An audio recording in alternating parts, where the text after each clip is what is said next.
পশ্চিমবঙ্গ বিদ্যালয় শিক্ষা দপ্তরের পক্ষ থেকে আজকে চলে এসেছি নবম শ্রেণীর সকল ছাত্রছাত্রীদের সামনে। এই লকডাউন বা এই বাড়িতে থাকার সময়ে তোমরা হয়তো অনেকেই লক্ষ্য করেছো যে উঠোনে, ছাদে বা খোলা জায়গায় কোনো লোহার পাত বা লোহার টুকরো পড়ে থাকলে সেখানে তোমরা কিছুদিন বাদে মরচে পড়তে দেখেছো। অনেকের মনে এই প্রশ্ন জাগে যে এই মরচে কি করে খোলা জায়গায় লোহার পাত রেখে দিলে প্রাকৃতিকভাবে কি করে লোহার ওপরে মরচে পড়ে। তাহলে চলো আজকে আমরা এই বিষয় নিয়ে প্রাকৃতিকভাবে কিভাবে এই ঘটনাগুলো ঘটে সেগুলো আমরা একটু দেখে নিই। আবহাওয়া তার বিভিন্ন উপাদান যেমন বৃষ্টিপাত, আর্দ্রতা, সূর্যতাপ, এই উপাদানগুলো আবহাওয়ার এই বিভিন্ন উপাদান ভূপৃষ্ঠের শিলাস্তরের ওপর ক্রিয়া করে যান্ত্রিকভাবে ভূপৃষ্ঠের শিলাস্তরকে চূর্ণ বিচূর্ণ করে, আবার রাসায়নিকভাবে বিয়োজিত করে। তাহলে আমরা কি জানলাম? যে আবহাওয়ার বিভিন্ন উপাদান যেমন কিনা সূর্যতাপ, বায়ুপ্রবাহ, বৃষ্টিপাত ইত্যাদি যখন ভূপৃষ্ঠের শিলাস্তরকে তাদের নিজেদের শক্তি দিয়ে যান্ত্রিকভাবে ভেঙে ফেলে বা চূর্ণ বিচূর্ণ করে এবং রাসায়নিকভাবে বিয়োজিত করে, তখন তাকে আমরা বলি আবহ বিকার বা ওয়েদারিং। এই আবহ বিকার বা ওয়েদারিং এর ফলে ভূপৃষ্ঠের শিলাস্তর যখন ভেঙে চূর্ণ বিচূর্ণ হয়, তখন এই চূর্ণ বিচূর্ণীকৃত শিলাসমূহ অন্য কোনোখানে অপসারিত হয় না, মূল শিলার আশেপাশেই পড়ে থাকে। তাহলে তাকে আমরা এই প্রক্রিয়াটাকে আমরা কি বলছি? আবহ বিকার বা ওয়েদারিং। যেরকমটা আমরা দেখলাম আবহ বিকারের ক্ষেত্রে চূর্ণ বিচূর্ণীকৃত শিলাচূর্ণ বা শিলাখণ্ড ভূপৃষ্ঠের যেখানে মূল শিলার থেকে ভাঙছে সেই মূল শিলার কাছেই পড়ে থাকছে। এর পরবর্তী পর্যায়ে আমরা চলে যাচ্ছি ক্ষয়ীভবনে। সেখানে কি ঘটছে? আবহ বিকারের ফলে চূর্ণ বিচূর্ণীকৃত শিলাসমূহ যখন বিভিন্ন প্রাকৃতিক শক্তি যেমন নদী, বায়ু, হিমবাহ, সমুদ্র তরঙ্গ ইত্যাদির দ্বারা এক স্থান থেকে আরেক স্থানে ওই শিলাচূর্ণ অপসারিত হয়ে যায়, অর্থাৎ এক স্থান থেকে অন্য স্থানে সরে যায়, সেই পদ্ধতিটিকে ক্ষয়ীভবন বা ইরোশন বলা হচ্ছে। এরপরে তোমরা দেখো লেখা রয়েছে পুঞ্জিত ক্ষয় বা মাস ওয়েস্টিং। আমরা চলে যাচ্ছি পুঞ্জিত ক্ষয়। আবহ বিকারের ফলে যে সমস্ত শিলাচূর্ণ ভূপৃষ্ঠের ওপরে পড়ে থাকে সেই সমস্ত শিলাচূর্ণ কোনো প্রাকৃতিক শক্তির সক্রিয় ভূমিকা ছাড়াই যখন অভিকর্ষের টানে এক জায়গা থেকে অন্য জায়গায় ভূমির ঢাল অনুসরণ করে নিচের দিকে নেমে যায়, অর্থাৎ এক্ষেত্রেও পদার্থগুলির বা চূর্ণ বিচূর্ণীকৃত শিলাগুলির স্থান পরিবর্তন যখন ঘটে যাচ্ছে মাধ্যাকর্ষণ শক্তির প্রভাবে, তখন তাকে আমরা বলছি পুঞ্জিত ক্ষয় বা মাস ওয়েস্টিং। আবহ বিকার, তাহলে তোমরা জানলে যে ভূপৃষ্ঠ প্রথমে ভেঙে বিভিন্ন প্রাকৃতিক শক্তির দ্বারা ভেঙে চূর্ণ বিচূর্ণ হবে এবং মূল শিলার কাছেই পড়ে থাকবে। তারপর বিভিন্ন প্রাকৃতিক শক্তির দ্বারা যখন সেই চূর্ণ বিচূর্ণীকৃত শিলাসমূহ এক জায়গা থেকে অন্য জায়গায় সরে যাবে, তখন তাকে আমরা বলছি ক্ষয়ীভবন। প্রাকৃতিক শক্তির সক্রিয় ভূমিকা ছাড়া যখন মাধ্যাকর্ষণ শক্তির প্রভাবে ভূমির ঢাল অনুসরণ করে ওই চূর্ণ বিচূর্ণীকৃত শিলাসমূহ এক জায়গা থেকে অন্য জায়গায় সরে যাবে, তখন তাকে আমরা বলছি পুঞ্জিত ক্ষয়।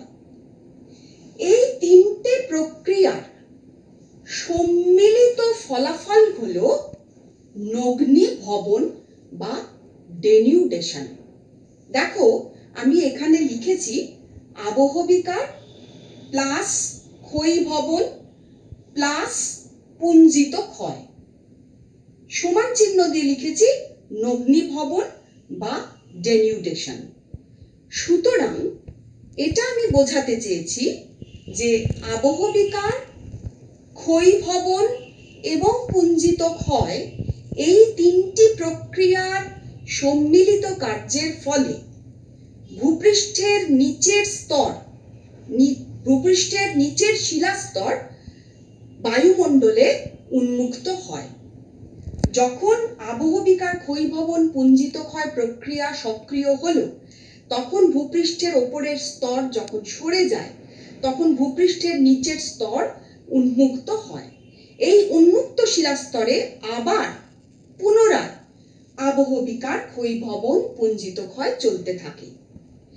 এর ফলে ক্রমাগত ভূপৃষ্ঠের নিচের স্তর যখন বায়ুমণ্ডলে উন্মুক্ত হচ্ছে, তখন ভূপৃষ্ঠ পরিবর্তনের কাজ ত্বরান্বিত হচ্ছে।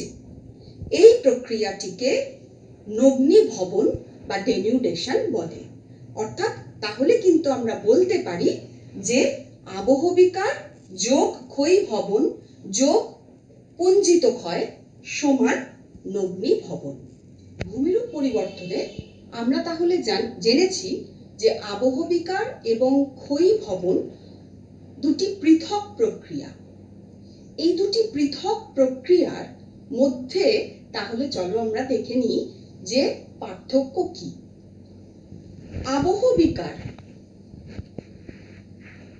হলো আবহাওয়ার বিভিন্ন উপাদান ভূপৃষ্ঠের শিলাকে ভেঙে চূর্ণ বিচূর্ণ করে এবং বিচূর্ণীকৃত শিলাখণ্ড ইতস্তত বিক্ষিপ্তভাবে একই স্থানে পড়ে থাকে। তার ফলে এটি একটি স্থৈতিক প্রক্রিয়া। অপরদিকে ক্ষয়ীভবন এক স্থান থেকে অন্য স্থানে বিচূর্ণীকৃত শিলাসমূহের অপসারণ ঘটলে সেই প্রক্রিয়াটি হলো ক্ষয়ীভবন। অর্থাৎ ক্ষয়ীভবন কিন্তু গতিশীল প্রক্রিয়া। তাহলে আরেকবার আমরা জেনে নিই, আবহবিকার স্থৈতিক প্রক্রিয়া। কারণ কি? শিলাচূর্ণগুলো একই জায়গায় থেকে যাচ্ছে। ক্ষয়ীভবন গতিশীল প্রক্রিয়া। কারণ কি? কারণ এখানে শিলাসমূহ এক স্থান থেকে অন্য স্থানে অপসারিত হচ্ছে। 2 নম্বর পয়েন্ট, আবহবিকার একটি প্রাথমিক প্রক্রিয়া, অর্থাৎ শুরুতেই ঘটছে আবহবিকার। ভূপৃষ্ঠের শিলাস্তরের ভাঙন বা ভূপৃষ্ঠের শিলাস্তর বিভিন্ন বায়ুমণ্ডলের বিভিন্ন উপাদান দ্বারা চূর্ণ বিচূর্ণীকৃত প্রথমেই হবে, সেই কারণে বলা হচ্ছে এটি প্রাথমিক প্রক্রিয়া। ক্ষয়ীভবনের কাজকে আবহবিকার সহজতর করে, অর্থাৎ ক্ষয়ীভবনের কাজকে আবহবিকার ত্বরান্বিত করে, কাজটাকে আরো এগিয়ে নিয়ে যেতে সহায়তা করে। অপরদিকে ক্ষয়ীভবন পরবর্তী প্রক্রিয়া, অর্থাৎ ক্ষয়ীভবন কিন্তু প্রথমেই ঘটবে না। কারণ ক্ষয়ীভবন ঘটতে গেলে শিলার চূর্ণ বিচূর্ণ হওয়াটা প্রয়োজন। তাহলে তোমরা সহজেই বুঝতে পারছো যে শিলার বিচূর্ণীভবন ঘটাটা আগে দরকার। সেটা করছে কে? আবহবিকার। পরবর্তী প্রক্রিয়া এই জন্য ক্ষয়ীভবনকে বলা হচ্ছে যে চূর্ণ বিচূর্ণীকৃত শিলাসমূহ তৈরি হওয়ার পরেই ক্ষয়ীভবন ঘটছে, তাই ক্ষয়ীভবন পরবর্তী প্রক্রিয়া। আবহবিকারে এই প্রক্রিয়া কোনো রকম সহায়তা করছে না। যেরকমটা আমরা আবহবিকারের ক্ষেত্রে দেখছি যে ক্ষয়ীভবনের কাজকে সহায়তা করছে, সেরকম ক্ষয়ীভবন কিন্তু সেভাবে আবহ বিকারে কোনো ভূমিকা পালন করছে না। 3 নম্বরে আমরা দেখছি আবহ বিকার অপেক্ষাকৃত ধীর প্রক্রিয়া। আবহাওয়ার বিভিন্ন উপাদান ভূপৃষ্ঠের শিলাস্তরের ওপরে যখন কাজ করছে, তখন ধীরভাবে শিলাসমূহকে চূর্ণ বিচূর্ণ করছে। কিন্তু ক্ষয়ীভবন, অপরপক্ষে ক্ষয়ীভবন যখন বিভিন্ন প্রাকৃতিক শক্তি দ্বারা ঘটছে, তখন কিন্তু এটা অপেক্ষাকৃত দ্রুত প্রক্রিয়া। দ্রুত গতির প্রক্রিয়া হলো ক্ষয়ীভবন। 4 নম্বর পয়েন্টে আমরা চলে যাচ্ছি। আবহ বিকারে বায়ুর উষ্ণতা, আর্দ্রতা, বৃষ্টিপাত প্রভৃতি সক্রিয় ভূমিকা পালন করে। ক্ষয়ীভবনে নদী, বায়ু, হিমবাহ, সমুদ্র তরঙ্গের মতো বিভিন্ন প্রাকৃতিক শক্তি এতে সক্রিয় ভূমিকা পালন করে থাকে। তাহলে দেখো, এই হচ্ছে ক্ষয়ীভবন এবং আবহ বিকারের মধ্যে পার্থক্য। তাহলে চলো এবার আমরা দেখে নিই যে আবহ বিকার ভূপৃষ্ঠের শিলাস্তরকে যে ভেঙে চূর্ণ বিচূর্ণ করে, কি কি পদ্ধতিতে করে। আবহ বিকারকে 3টে শ্রেণীতে ভাগ করা যায়। প্রথম, যান্ত্রিক আবহ বিকার বা মেকানিক্যাল ওয়েদারিং, রাসায়নিক আবহ বিকার বা কেমিক্যাল ওয়েদারিং, জৈবিক আবহ বিকার বা বায়োলজিক্যাল ওয়েদারিং। যান্ত্রিক আবহ বিকার এসো জেনে নিই যে কিভাবে ঘটে বা কাকে বলে। উষ্ণতার পরিবর্তন, শিলাস্তরের ওপর চাপের হ্রাস বৃদ্ধি এবং আর্দ্রতার পরিবর্তন, অর্থাৎ বায়ুমণ্ডলের উষ্ণতার কোনো কারণে যদি পরিবর্তন ঘটে, কখনো উষ্ণতা খুব বেড়ে গেল, কখনো কমে গেল, এই যে পরিবর্তন, শিলাস্তরের ওপরে কোনো কারণে যদি ওপর থেকে চাপ কমে বা বাড়ে, এবং আর্দ্রতার পরিবর্তন, এই বিভিন্ন কারণে যদি ভূপৃষ্ঠের শিলাস্তর ভেঙে চূর্ণ বিচূর্ণ হয়, তখন সেই পদ্ধতিকে বলে যান্ত্রিক আবহ বিকার বা মেকানিক্যাল ওয়েদারিং। এরপরে আমরা যাচ্ছি রাসায়নিক আবহ বিকার বা কেমিক্যাল ওয়েদারিং। এই পদ্ধতিতে যখন আবহ বিকার ঘটে, তখন বায়ুমণ্ডলের বিভিন্ন গ্যাস, জল ও অম্লের প্রভাবে, বিভিন্ন ধরনের অ্যাসিড, গ্যাস এবং জল, এদের প্রভাবে শিলার যখন রাসায়নিকভাবে বিয়োজন ঘটে যায়, অর্থাৎ শিলাস্তরের মধ্যে যে রাসায়নিক সংযুক্তি থাকে, সেই সংযুক্তির যখন পরিবর্তন ঘটে যায়, তখন তাকে আমরা রাসায়নিক আবহ বিকার বলে থাকি। জৈবিক আবহ বিকার বা বায়োলজিক্যাল ওয়েদারিং। জীবজগৎ অর্থাৎ উদ্ভিদ এবং প্রাণী, এরা যখন যান্ত্রিকভাবে এবং রাসায়নিকভাবে যখন আবহ বিকারের কাজকে ত্বরান্বিত করে, তখন তাকে আমরা জৈবিক আবহ বিকার বা বায়োলজিক্যাল ওয়েদারিং বলছি। অনেকেই জৈবিক আবহ বিকারকে একটা আলাদা শ্রেণীবিভাগ করতে সম্মত নন, কিন্তু আমরা এখানে জৈবিক আবহ বিকারকে আলাদা শ্রেণীবিভাগ করে দেখিয়েছি যে যেহেতু জৈবিক আবহ বিকারে জীবজগৎ, উদ্ভিদ বা প্রাণীরা সক্রিয় ভূমিকা গ্রহণ করছে, যদিও তাদের আবহ বিকার করবার পদ্ধতি কখনো যান্ত্রিকভাবে, কখনো রাসায়নিকভাবে, কিন্তু যেহেতু এরা সক্রিয় ভূমিকা গ্রহণ করছে, তাই জৈবিক আবহ বিকারকে বা বায়োলজিক্যাল ওয়েদারিংকে আমরা আলাদা একটি শ্রেণী করে দেখিয়েছি। তাহলে চলো আমরা এবার দেখে নিই যান্ত্রিক আবহ বিকার ভূপৃষ্ঠের শিলাস্তরকে কিভাবে চূর্ণ বিচূর্ণ করে।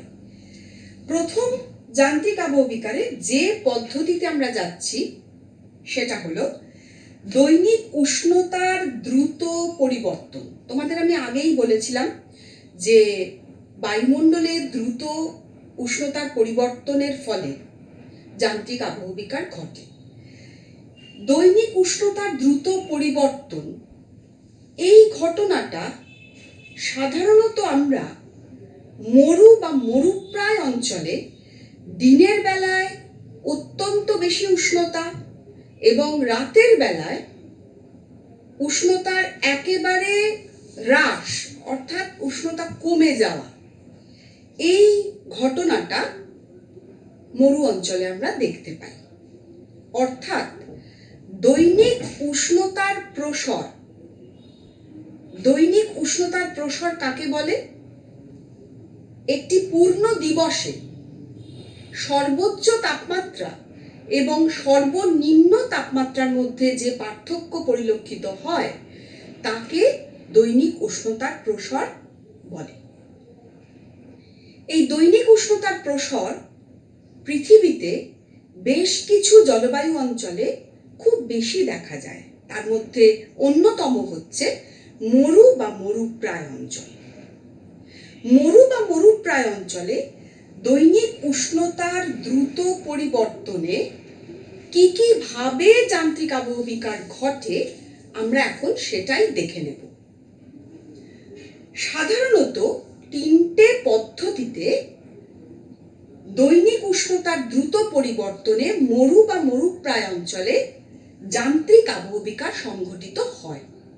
প্রথমত প্রস্তর চাই খণ্ডীকরণ বা ব্লক ডিসইন্টিগ্রেশন, দ্বিতীয় স্বল্পমোচন বা এক্সফোলিয়েশন, তৃতীয় ক্ষুদ্র কণা বিসরণ বা গ্র্যানিউলার ডিসইন্টিগ্রেশন। তাহলে তোমরা এটুকু নিশ্চয়ই বুঝতে পেরেছো যে এই তিনটে পদ্ধতির ক্ষেত্রে দৈনিক উষ্ণতার দ্রুত পরিবর্তন এই আবহাওয়ার জনিত এই পরিবর্তন অর্থাৎ দৈনিক উষ্ণতার প্রসর অর্থাৎ সর্বোচ্চ এবং সর্বনিম্ন তাপমাত্রার মধ্যে পার্থক্য খুব বেশি হওয়ায় মরু এবং মরুপ্রায় অঞ্চলে যান্ত্রিক আবহবিকার পরিলক্ষিত হয়।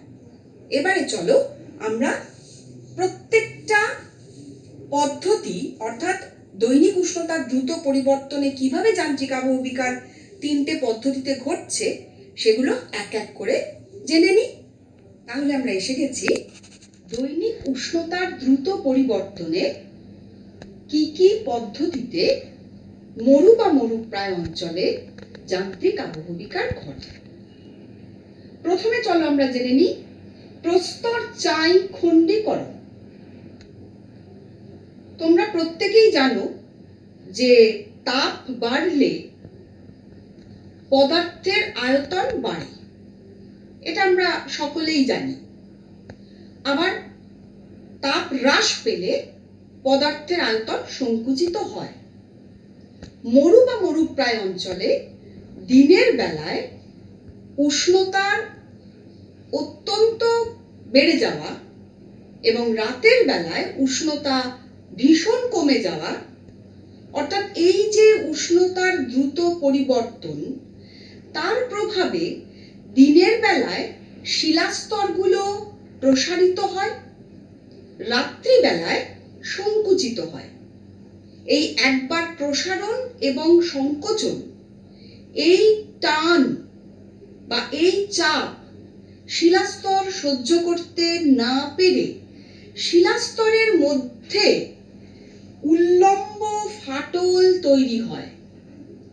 এই উল্লম্ব ফাটল বরাবর শিলাস্তরগুলো একটা আরেকটার থেকে আলাদা হয়ে যায় বা বিচ্ছিন্ন হয়ে পড়ে। যখন এই রকম প্রস্তর খণ্ড উল্লম্ব ফাটলের দ্বারা বিচ্ছিন্ন হয়ে পড়বে তখন তাকে আমরা বলবো প্রস্তর চাই খণ্ডীকরণ বা ব্লক ডিসইন্টিগ্রেশন। মরু বা মরুপ্রায় অঞ্চলে দিনের বেলায় ভীষণ বেশি উষ্ণতা, সূর্যতাপে বালির স্তর শিলাস্তর ভীষণ উত্তপ্ত হয়ে পড়ছে, রাত্রিবেলায় ততটাই দ্রুত শীতল হয়ে পড়ছে। শিলাস্তর যদি বিশেষত গ্রানাইট জাতীয় শিলা হয়, গ্রানাইট জাতীয় শিলায় উপরের স্তর শিলার ওপরের স্তর দিনের বেলায় অধিকতর প্রসারিত এবং রাত্রিবেলায় খুব দ্রুত সংকুচিত হয়ে পড়ে। এর প্রভাবে শিলার ওপরের স্তরের সঙ্গে ভেতরের স্তরের প্রসারণ এবং সংকোচনের মাত্রার পার্থক্য দেখা যায়। আমি কি বললাম? শিলার ভেতরের স্তর এবং বাইরের স্তরের প্রসারণ এবং সংকোচনের হার বা রেট বা মাত্রা, তার ভিতরে পার্থক্য হয়ে যায়। ভেতরের অংশ যত আস্তে আস্তে প্রসারিত বা সংকুচিত হয়, বাইরের পার্টটা, বাইরের স্তরটা খুব দ্রুত, তুলনামূলকভাবে অনেক দ্রুত প্রসারিত এবং সংকুচিত হয়ে থাকে। এর ফলে ওই শিলাস্তরটার মধ্যে ভেতরের স্তর আর বাইরের স্তরের সামঞ্জস্য থাকে না। তখন বাইরের স্তরটা পেঁয়াজের খোসার মতো ভেতরের স্তর থেকে খুলে আলাদা হয়ে পাশে চলে আসে, পাশে পড়ে থাকে। এইভাবে যে দৈনিক উষ্ণতার দ্রুত পরিবর্তনে মরু বা মরুপ্রায় অঞ্চলে এইভাবে যে যান্ত্রিক আবহবিকার ঘটে, তাকে স্বল্পমোচন বা এক্সফোলিয়েশন বলে। তোমরা দেখতে পাচ্ছ এখানে কিভাবে এই শিলাস্তরটা ভেতরে ছিল, এটা বাইরের অংশ ছিল, বাইরের অংশটা কিভাবে পেঁয়াজের খোসার মতো খুলে পাশে সরে গেছে, আর ভেতরের অংশটা আলাদা বিচ্ছিন্নভাবে থেকে গেছে। এরপরে আমরা চলে যাচ্ছি ক্ষুদ্র কণা বিসরণ। মরু বা মরুপ্রায় অঞ্চলে দিনের বেলায় খুব বেশি উষ্ণতা এবং রাতের বেলায় খুব কম উষ্ণতার কারণে শিলাস্তরের মধ্যে বিভিন্ন খনিজের প্রসারণ এবং সংকোচনের মাত্রা ঠিক থাকে না।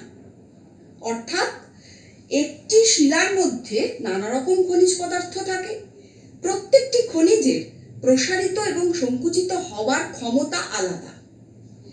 এই কারণে এক একটি খনিজ এক এক রকম ভাবে প্রসারিত এবং সংকুচিত হয় বলে একটা সময়ে তাদের মধ্যে সামঞ্জস্য বিধান যখন ঘটে না, তখন শিলাটি অসম্ভব আওয়াজ করে ফেটে যায়।